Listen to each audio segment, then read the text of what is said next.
Mike knew me before I even knew him because he is basically like a godfather to me, if not my real godfather. We don't know. He is Lisa's husband, who is my mom's best friend. Right. And has been for years. Don't leave your dad out of this. And Dad's in there. Yeah. So, anyway, I've known Mike my whole life. He's, been a huge part of our family friend, feels more like family. And he is the person that taught me how to make my passion my career. Aw. This podcast is brought to you by rxfitnessequipment.com. Go see them for all of your fitness needs. Check them out online. Check them out in Thousand Oaks. They are the best of the best.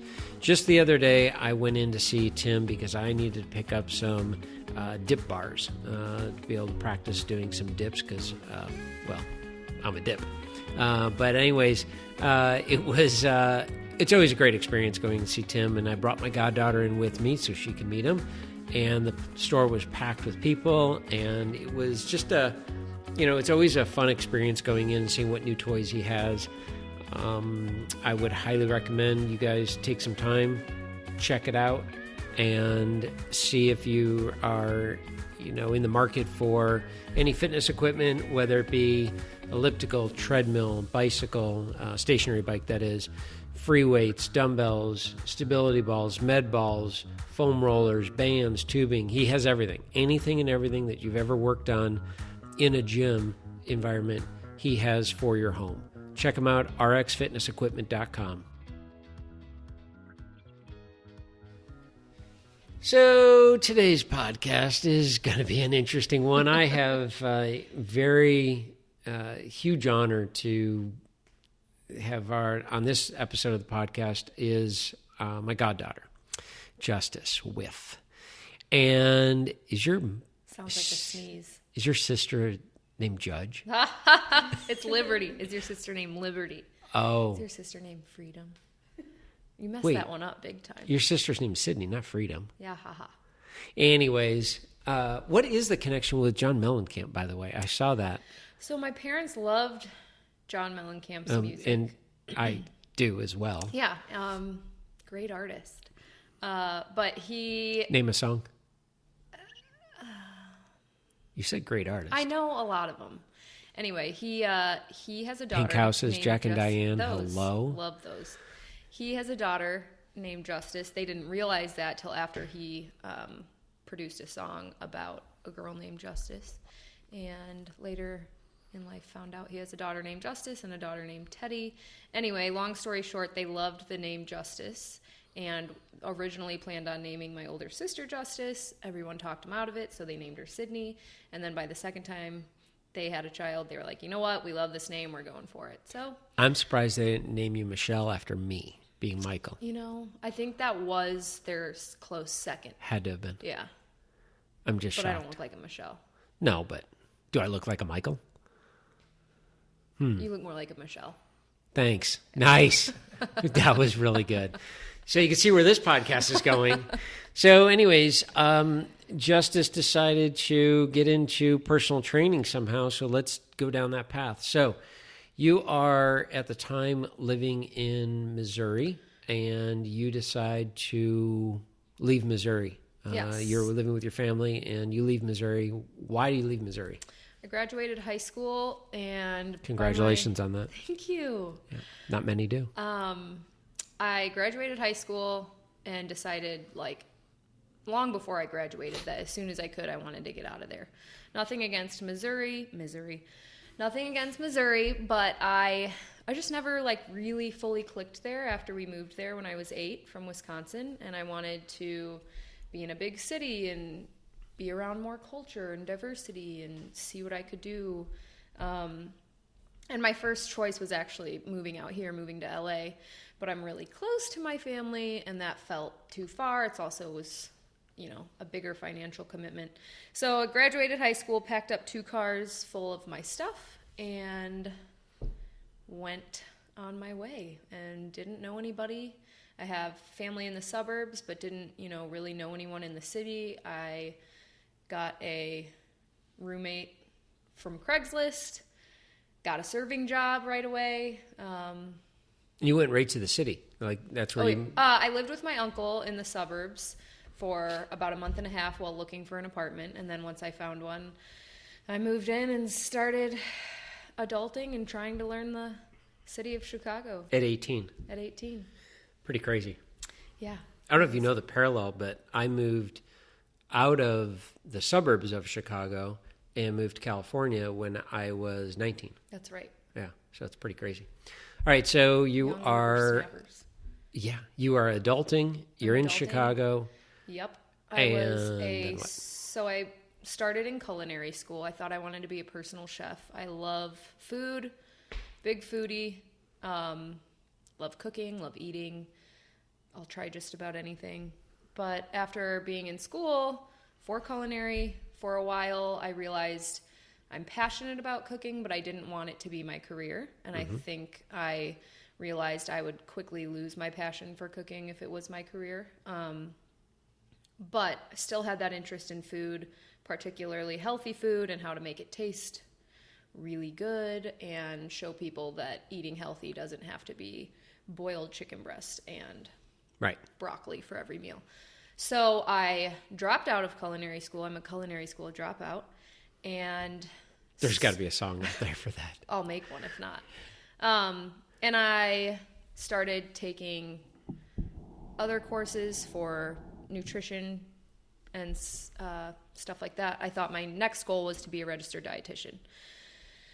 After going through some of those courses, I decided registered dietitian classes were too government regulated for me. I guess I take more of a holistic approach in the way that I look at nutrition.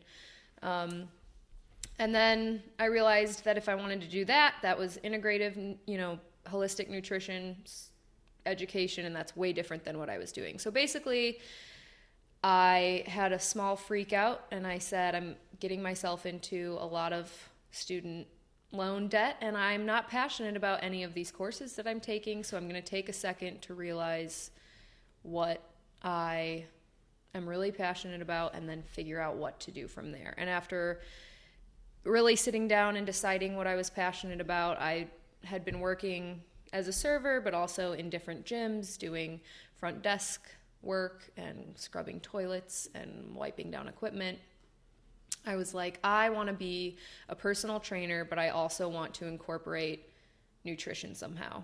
And then light bulb, I have a Mike Pincus who does that for a living and crushes it.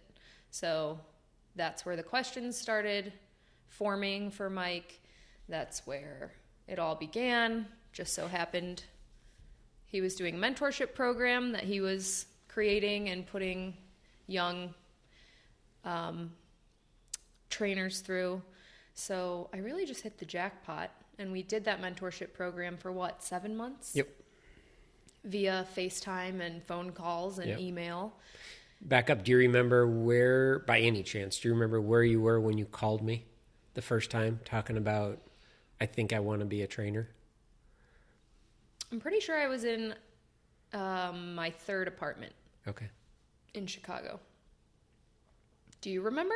Yeah, I remember exactly where I was. That's so cute.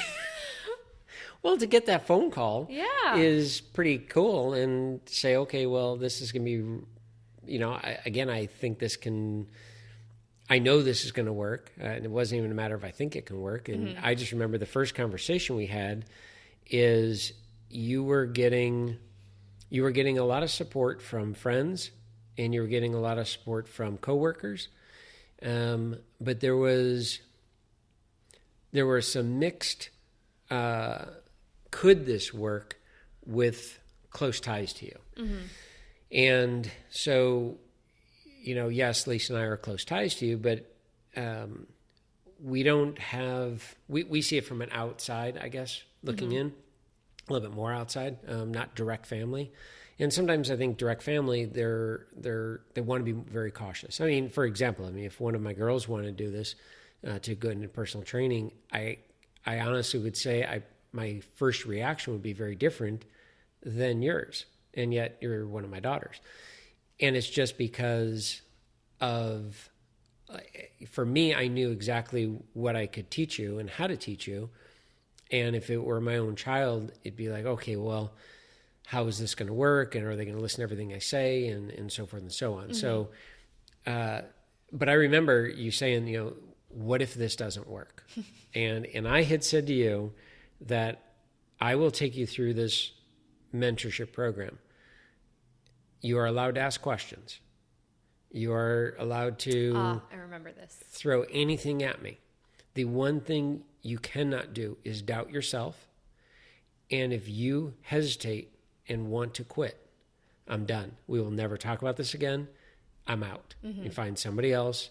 But I was so convinced that you were perfect for it, that I was willing to put all in. That's and awesome. I just needed that commitment from you, which, I mean, I didn't have any expectations, but if I were to look back on it, you've way exceeded my expectations. Yes, so, all right. So anyway, so we go through the mentorship program, and yes, like you said, we spent about 7 months doing that. You were studying for NASM. Yep. And I was done studying for NASM. Yep. Done with NASM, which is the National Academy of Sports Medicine, which is one of the highest ranked, most respected, I would say, general certified personal training certification out there. Yep. It's recognized in different countries. Yep. It's all over the world. So NASM, we've kind of talked about it on one of the other podcasts, and NASM is, it was formed in the late 80s, and it moved out to California in the early 90s. And at the time, there were 270 personal training certifications out there. And National Academy of Sports Medicine, short NASM, was number one for many, many years. And it may still be to this day. It's definitely one of them. Yeah, it's crazy. When we went through the mentorship program, and that's kind of one of the things that I work with any of the trainers that come through my program, is they don't automatically all go into NASM. It's first, let's go down the path of what type of client do you want to work with. And that's kind of hard sometimes as trainers, because you don't know exactly the clientele you're after because you've never done this before. But I do remember you saying, which I now crack up because I know your clients. I know of them through you. And you had said, I am going to train athletes. I am going to train people that are focused 110%, no chitter chatter. No, I didn't. Yeah, 100%. That wasn't me. 100%. I love and chitter chatter. I want them so focused, and they are just going to kill it every workout. And I said, well, there's some therapy involved. Yeah, I'm not here for that. I'm like, okay. I did not. Yes. I grew up being the therapist of my group of friends. Well, that's great. But you were thinking this is where it's going to go. That wasn't a different person. It was you. Okay. But in any case, now look at it and how much you have realized. And I said in another podcast, and our good friend Gunnar Peterson, who hopefully will get on this podcast, said it to you best. And it's the first time I had ever heard it. And I've now used it. And I give him all the credit for it. And he said, it's not about sets, reps, and protocols. It is about connecting. And I'm like, whoa, that is so cool. I mean, that sums it all up. So we went through the program, and we discovered that the clientele that you were after, I felt confident in saying NASM is definitely the one you need to get, because there's other great ones out there. You know, if you're going to be working with a college level athletes, there's a completely different certification that you may want to focus on. But for what you were after, NASM was perfect. And I still feel that way. So you took the test.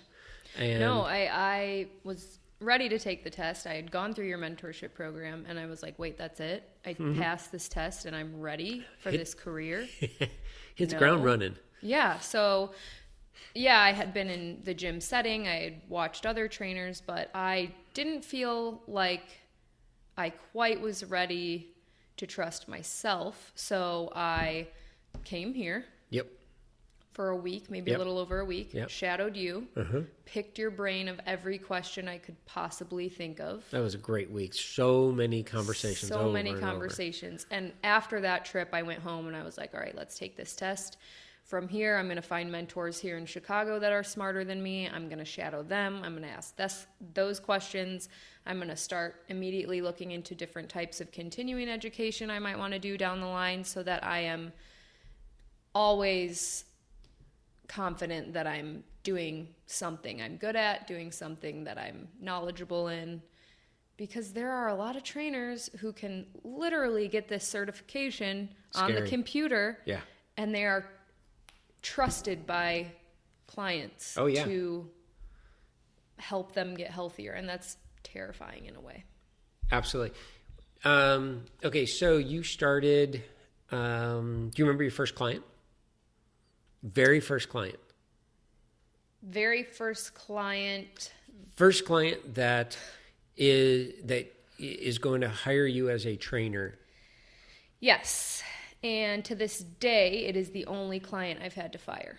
Oh! I got hit with a very challenging experience my first time having a client. Really? Yeah. Mm-hmm. Wow. I did not hear that story. Yep. But you moved past it. Moved past it. Great. And so you remember your second client? No. Should I not have said that? No, not at all. My second client, and actually she's still with me today. Oh, that's cool. Mm-hmm. Okay, great. Yeah, her name is Lauren. She is in her early 60s. She is a lawyer. She's killing it. She's incredibly strong and mobile and moves better than a lot of people younger than her. That's awesome. Yeah, she's How did awesome. It feel when you realize that this woman is going to hire you as a trainer and she has put all of her trust in you and you now have all the tools necessary in your toolbox to get her to her goals, but you have to pick out the right tool to use. And this is 100% you. That was a crazy time, feeling confident. It was a crazy experience, but also... Did you feel ready? I felt very ready. I was like, I have been sitting, behind a desk watching other people do this for however many years. Right. And I feel like I've learned so far from the best of the best, and I feel very confident in this. Now I just need to get my hands on the task and do it myself. Right. And prove to myself and to my clients that this is the career for me and that I am ready. Perfect. And she's still with me today. I love it. And we've seen insane progress, and it's still just as fun for me to see her twice a week as it was when we started. Right. So I know that when, we went through the mentorship program, and that's one of the big things I teach is about the human connection. And that's really what this is all about. Which is why it's crazy that I ever said that. I know. I don't know why. Because the human, connecting with people just you is my passion. Yes. I think you probably wanted that connection, but you also, I remember specifically you saying that you wanted to make sure that everyone was going to kill it 110%. I probably just really wanted them to get results. Yeah. So that I got results. Who knows? I didn't know what I was doing. You're a young whippersnapper. I was just a baby. Right. You're 40 now? I'm I'm almost 40. Right. 25, but almost 40. Right. Yeah. Right. That makes sense. It's a small gap. So, your ability to connect with the client, that's really what we're starting to figure out that this whole thing is all about, is that human connection and how we can get our clients to see the power that they have within themselves. Because bottom line, all we are is we're just a director and we're guiding them. But they have to have, people say that, my trainer motivates me or my trainer gives me the willpower. And it's no, that we really don't. We will throw things at you that you may find the motivation within yourself. And we're just pulling out different cues that work with this client, but not with this next client. So for yourself, that process of connecting with the client, what are you finding is the easiest part, and what are you finding the most challenging part, if there is any? The only time I feel challenged in connecting with a client is if they typically, just as a human being, are kind of a closed book. Yeah. So it takes more time for them to open up, to be vulnerable. Stepping into a gym is one of the most intimidating, vulnerable positions anyone can put themselves in. Yeah. If you are purchasing personal training, or you are trusting this stranger with, you know, your vulnerability and something you're unhappy with or something you want to improve in, that's like a really big step. That's a very scary thing to do, because you're admitting that you need help, and that's really hard for people, especially in our society, I think. So I would say that the only time I feel really challenged in connection with my clients is if I can tell that they are a little wary of becoming connected. Right. But usually You can break that. Yeah. That's not usually not a it problem only for takes you. a few sessions and the conversation's flowing. Excellent. Have you had any clients that you've been at it how many years now, technically, from the time you started your first client? This month I was certified 4 years ago. Okay. So in the last 4 years, have you had a client that you just did not connect with? Like, and maybe you still do to this day, it's just not there, and there was no way to bring it. And you may not have had that yet. Honestly, it was that first client I ever had. All right. Yeah. That's fair. Yeah. And that was, we both gave it a solid shot, and we were just not a good fit. Yeah. And, you know, initially I was like, oh my goodness, am I going to be a bad fit with everyone? Like, is this me? Yeah. Am I not nearly as prepared for this job as I thought I was? And I shortly realized that wasn't the case, and we just didn't jive. I don't think it was actually personal training that he was looking for. Right. So, you know, very, very little have I experienced that, but I've definitely experienced it, and I'm sure I will again. Right. Yeah. It's exactly what, and I'm glad that experience actually happened to you, because I heard somebody say that, you know, we trainers, we don't fire people, you know, that they're the ones that hire us. And, well, okay, whatever wording you want to use, but it is such a...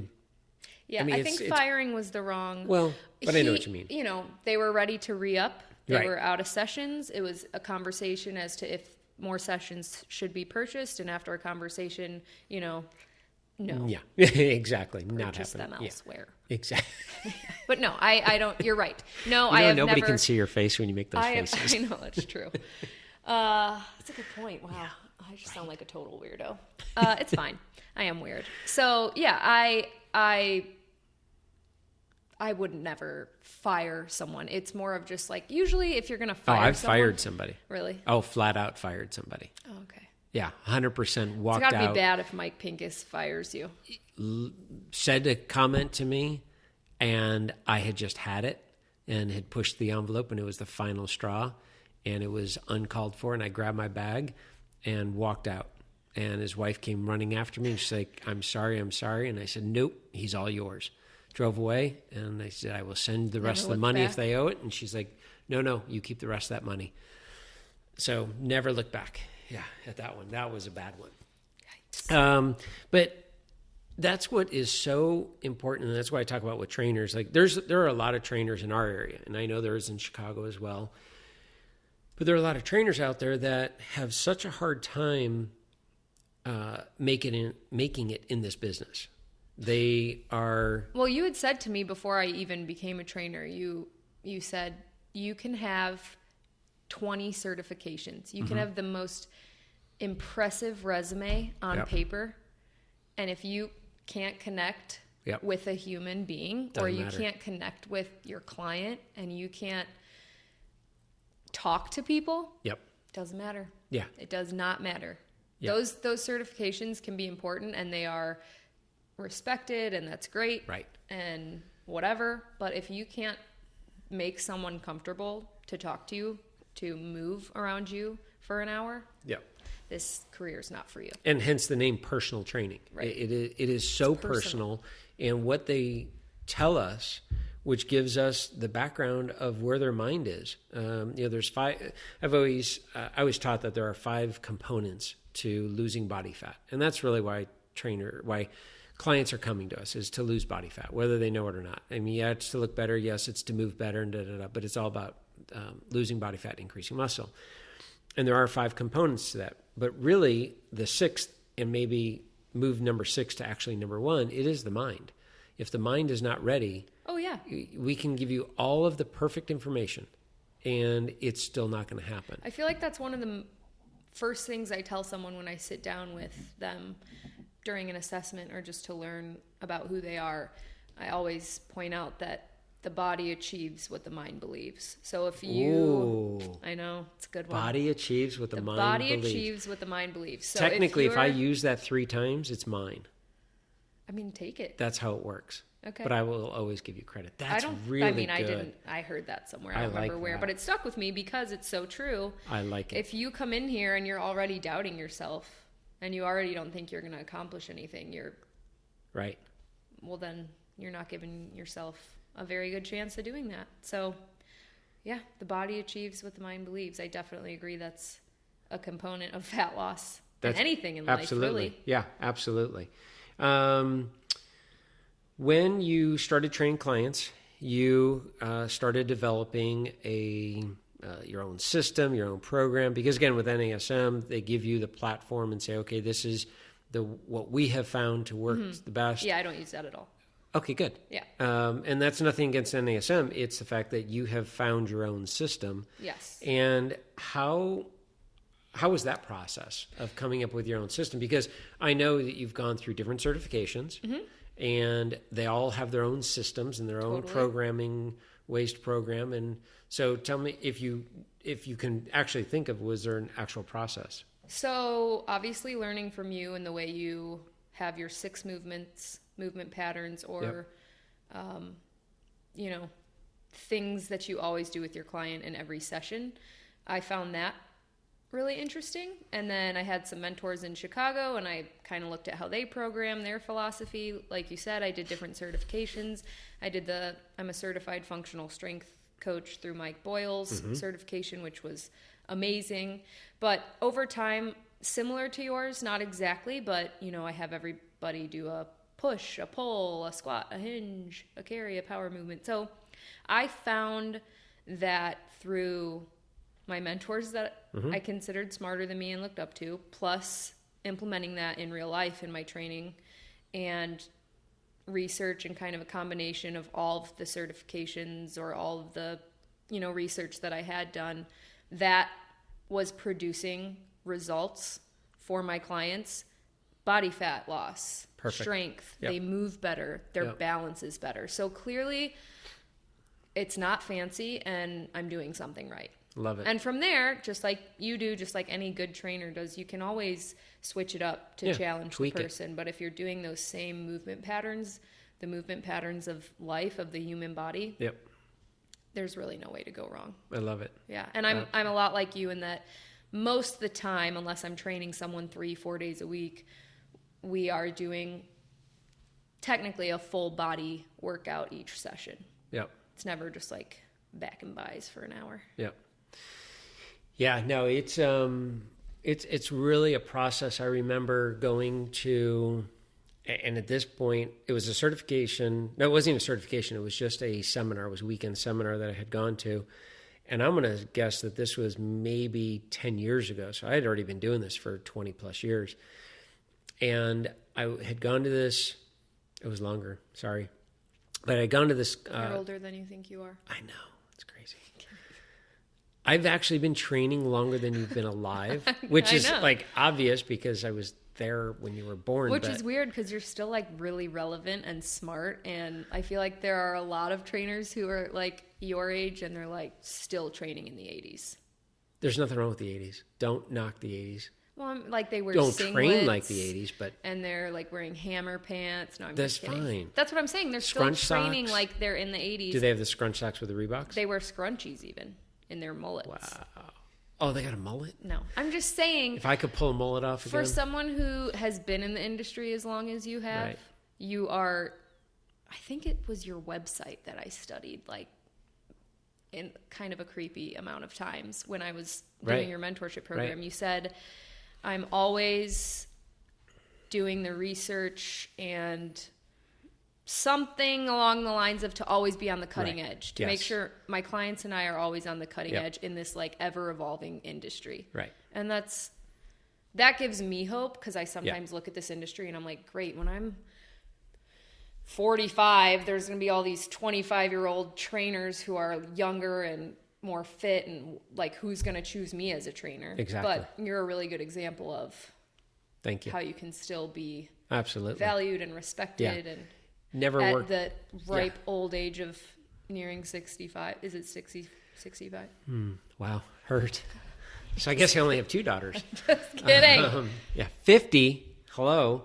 A young 50. Young 50. Well, like, that's a weird saying. A young 50 and old 50. 50 is young. No, but a young 50 or an old 50. So that's either 50 or 59. So True a that. young 50. So it's like I'm barely 50. So I'm still in my 40s. I bet So- we just lost all of our listeners. Probably.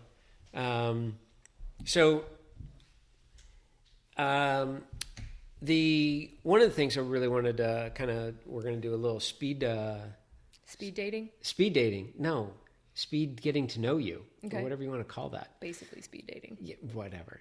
I'm gonna. What are your hobbies? My hobbies? Yep. When I have time to work out myself, I enjoy working out. Okay. I love cooking, as Okay. I've described my passion for that. Okay. Mostly baking. I love my dog Bear, who I Oh, Bear. rescued in November. He takes up. Look at that. An Some hour of into my this time. podcast, and you just mentioned Bear. That's impressive, right? It's shocking. I like to hang out with friends. I like to FaceTime my nephews. I like to be outside when it's not negative 2 degrees in Chicago. Right. Yeah. What's a perfect day for you? Perfect day for me would be working with clients, but also having time to myself and having time to get a La Cologne Black and Tan. Nice. If you won the lottery, what would you change about your world? Your personal existence. What would change? My student loan debt would be non-existent. Nice. Otherwise, I'm pretty happy. Good. Favorite color? Purple. Favorite sound? Bear snoring. Least favorite sound?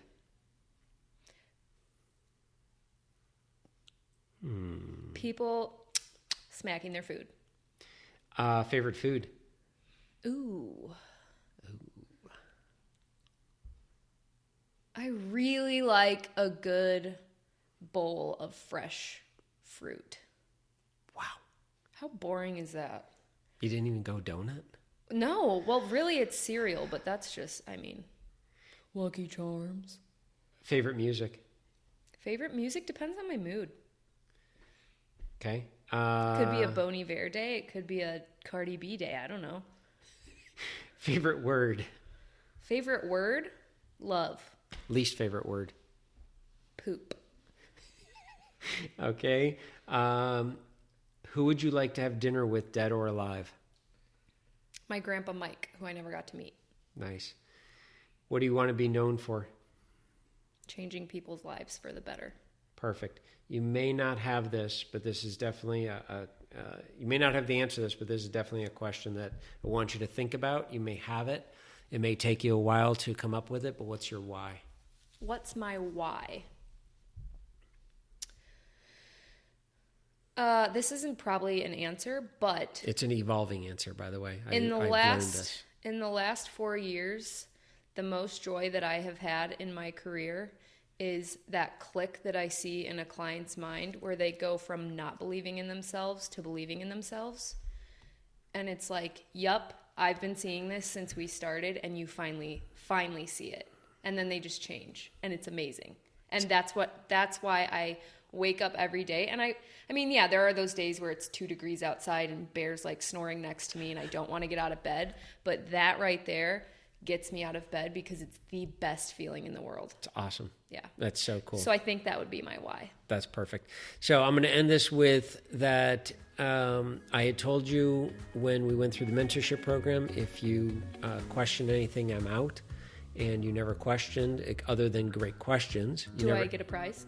Yeah, Lucky Charms. Yes. You are, what you probably don't know is when I introduced you to Gunner, and you really were just wanted to walk in the gym and everything, and he had pulled me aside and said she is absolutely going to kill it. Oh, that's and nice. There Thanks, will be no stopping you. That's awesome. And so I am... Because I probably didn't really think that at the time. You definitely did not think that at the time. Yeah. Which is great. And that, because that, we do see a lot of trainers come in and they think they have it. And those are the ones that they leave the industry as fast as they got in it. So you have a long lasting career ahead of you. And I'm just so excited to be a part of it and see where it's going to go, and just remember the little ones. And I mean, I'm a little one. Well, I'm shorter than you, but that's true. Just remember us. So always. Thank you for coming out. Thank you for doing the podcast. Me. Thanks, Mikey. Until next time, guys, we will be around and see what else is on the horizon. Thank you.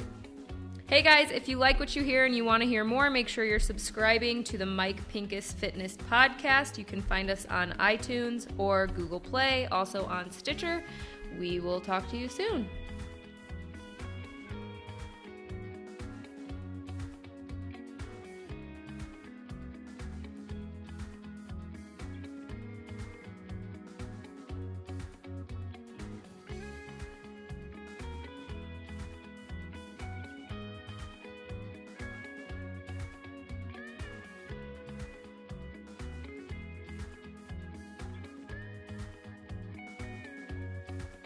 Dunzo.